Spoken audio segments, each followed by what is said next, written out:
Hello, everyone. Thanks for joining us today. My name is Max from the Innisfil Idea Lab and Library. And in today's tutorial, we are going to extend our dungeon crawler game in order to make it a little more exciting. So if you remember from the last video, we have our little cat friend moving around, and then as they land on a hole, they get to the next level, eventually to where they are able to flip a switch, click, and then escape the dungeon. That's the extent to the game we made last time around, and so this time I would like to make it a little more dangerous, maybe add an enemy that tries to follow you, and that you can maybe make fall down the hole as well as a way to get rid of the enemy. That's my plan anyway. Let's see how it goes. So, the code for the game can be found at github.com/mlupo/idealab_codejams. There you'll find all the code from this video series, including the dungeon crawler PNG. All you need to do is right-click this and save that image as. Once it's saved, you can click and drag that image into the MakeCode arcade editor, found at arcade.makecode.com. And so if you want to load that code up to start off where we are starting from, that'd be great. If not, feel free to try to make your own dungeon crawler type game. Arcade.makecode.com is free to explore for sure. So in any case, we have our game as seen, which works pretty well. The first thing we want to do is find a way to easily add enemies. I think a good way to do this is to make use of the function skills that we learned earlier. And so to create a function, we will head to the Advanced tab of our toolbox drawer and go to Functions. We want to make a new function, and we'll call this one Add Enemy. Pretty simple. So again, the function will be a place we could put all new code into, and then later on in the game, we can call that function and it'll automatically run that code that we want it to run. So we can press done here. So brand new function, brand new block of code. I'm going to group my functions together here. To add an enemy, we're really just adding another sprite to the game. And the way we add sprites is the same for any kind of sprite. Under the sprites drawer of the toolbox, we're going to create a sprite. So set mySprite2 to sprite blank of kind player. Perfect starting point. Put that over into our function. We can call our function something probably better than mySprite2, or sorry, call our sprite something better than mySprite2. So we'll call this bad guy, just so we can keep track of our code. And we want to set this to a sprite of a particular image. Click on the blank gray square. Once again, you can draw the world's best bad guy, I'm sure. But for the sake of speed, we're going to load up that gallery and find a devastating enemy, like this tiny little dog. Kind of a cutie. Press done there. So, set bad guy to sprite of little puppy image of kind enemy. We want to set the kind to something different than player because our player is of kind player, and we're going to want to use this information later. So in any case, add enemy, set bad guy to this little doggy-o sprite. Not too bad. When we play the game, of course nothing happens because we haven't called the function, and I want to maybe make that happen on our second level. I want the bad guy to appear on level 2. So in the function drawer, we load up our call add enemy and just put that over here. When we get to that second level in our stack, plop down our hole, there's a dog. So the dog, of course, is completely stationary. It landed in the middle of the screen for no particular reason, and nothing happens if we overlap it. So these are all the things that we have to fix in the next little while. So first things first, to make the dog follow you, that's a pretty fun one. Under the sprites category, we're going to look for, under the physics tab, something with the word follow in it. So set my enemy to follow my sprite. Not too bad. Pop that under there. Of course, we've named the enemy bad guy. And my sprite is my sprite, which is great.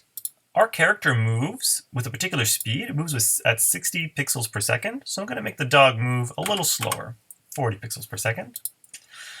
Lastly, or at least for now, we don't want the dog to be in the middle of the screen. So lucky us, we have some tools we actually already used on the last video under the scene category or scene drawer in the toolbox.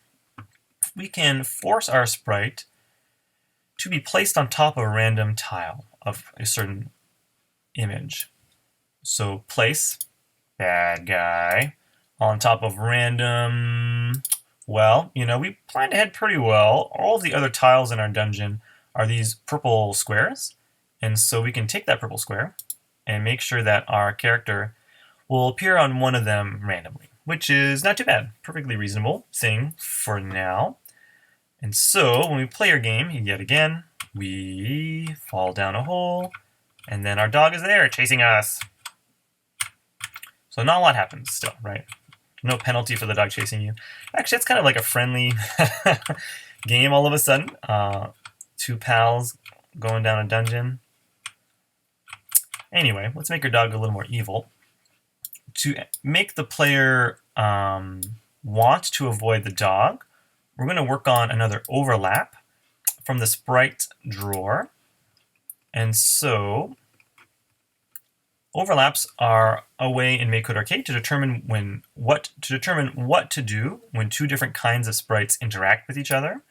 So on sprite of kind player overlaps other sprite of kind, well, enemy. What should happen?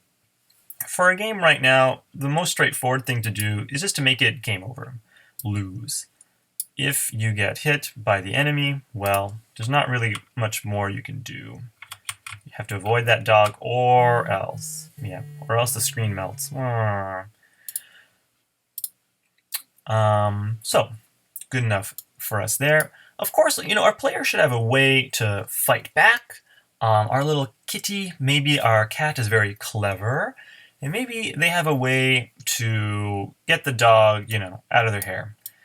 I think, again, a fun way to do that is to make use of a different kind of overlaps from our scene category. So this different color overlap comes from the scene toolbox drawer, whereas the blue one comes from sprites. And so I'm going to just really quickly, let's just grab a fresh one. Grab a fresh one here and move that over. So of sprite of kind player overlaps tile at location, move that into our game. So the sprite in question is the enemy. We want we only want this overlap to act on the enemy.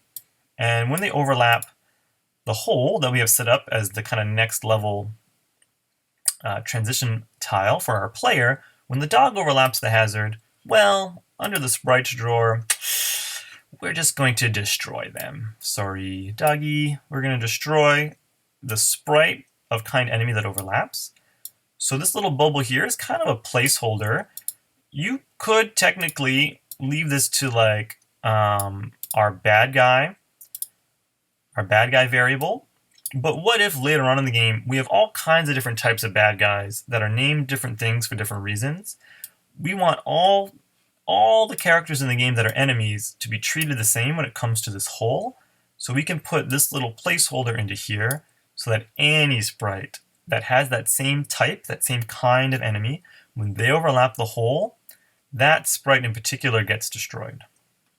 And, we can make it fun. Maybe they get destroyed with hearts. Nice quick heart animation, 100 milliseconds. So now our kitty, if our cat is clever, that is, oops. If our cat is clever, so you see the dog shows up a little too close sometimes to our cat.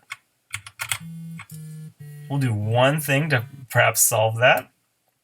Instead of being placed on a random purple tile, let's go back to our tile map where our enemy shows up. So this is where the enemy appears.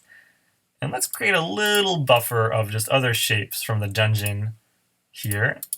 And so, yeah, these little kind of cracked tiles. Since this is a different image than the tile the dog is meant to appear on, the dog will not show up here. So at least you as the player have a bit of a buffer in terms of being able to see the dog and try to run away before it's too late. So let's give that a shot. So we're running away from the dog. It's on the other side of that wall. That's a pretty lucky place for the dog to start. So we're going to trick it to fall in the hole. Sorry, doggy. Go to the next level.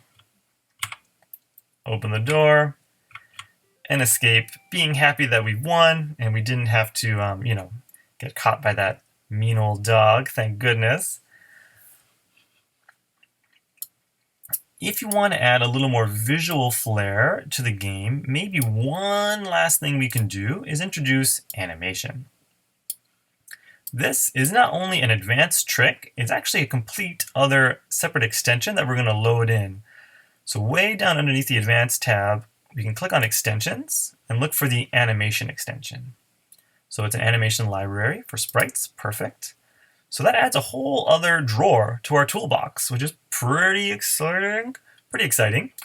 And we can make use of that in a few different ways.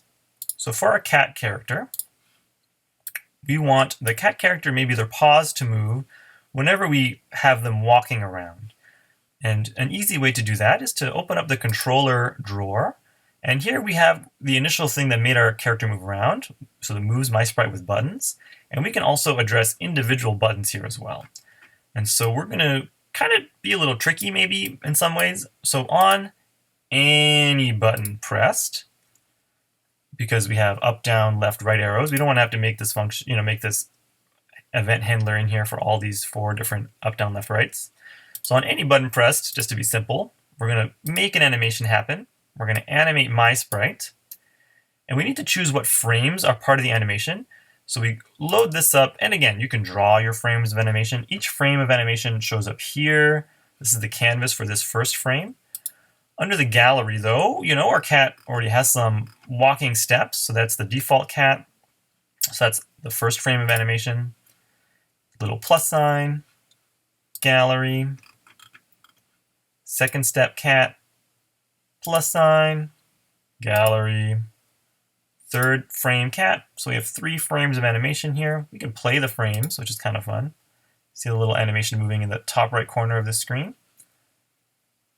Not bad. So we press done here. I'm going to make it move a little faster at 100 milliseconds. And we're just going to say this to loop. So now I'll make this a little bigger. Our cat runs around.